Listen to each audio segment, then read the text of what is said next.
नमस्कार मंडळी. तर आज आपण पाहणार आहोत टॉमॅटो सॉस घरच्या घरी एकदम पटकन होणार आहे आणि रेसिपी तुम्हाला शेअर करते. मार्केटमधून विकत आणण्याची काही गरजच नाही वाटणार. तर रेसिपी पुढे पाहूया. टॉमॅटो धुवून घेतलेले आहेत. 1 ते 2 पाण्यामध्ये आपण ते धुवून घ्यायचे आहेत. आता हे बारीक मोठे कट करून घेतलेले आहेत, कारण हे मिक्सरला बारीकच होणार आहेत.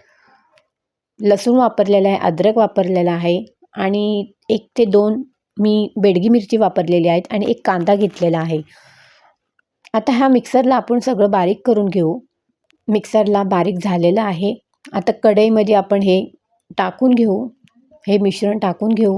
आता त्याच्यामध्ये आपण 3 छोट्या वाट्या साखर वापरलेली आहे, मिरी घातलेली आहे आणि दालचिनी घातलेली आहे. त्याचप्रमाणे मीठ वापरलेलं आहे. आता हे मिक्स करून घ्या. असं पाक बनवून घ्या त्याचा. असं घट्टसर असं साखर पूर्ण त्याच्यामध्ये विरघळली पाहिजे आणि असं घट्ट असं त्याचं मिश्रण झालं पाहिजे. व्हिडिओमध्ये तुम्ही बघत असाल हे मिश्रण कसं झालेलं आहे. आता हे मिश्रण आपण एका चाळणीत टाकून मस्तपैकी असं गाळून घ्या आणि झटकन होणारा तुमचा टॉमॅटो सॉस अगदी रेडी झालेला आहे. तर बघा किती छान वाटतं आणि खायला पण मस्त वाटतं. मार्केटमधून विकत आणण्याची काही गरजच नाही वाटणार. मग तुम्ही जे फ्रेंच फ्राईज बनवाल किंवा जे काही बनवाल तर त्याच्यापुढे मस्तपैकी खाऊन बघा. अगदी टेस्ट पण मस्त लागते. नक्की एकदा ट्राय करा आणि व्हिडिओला लाईक करा. धन्यवाद.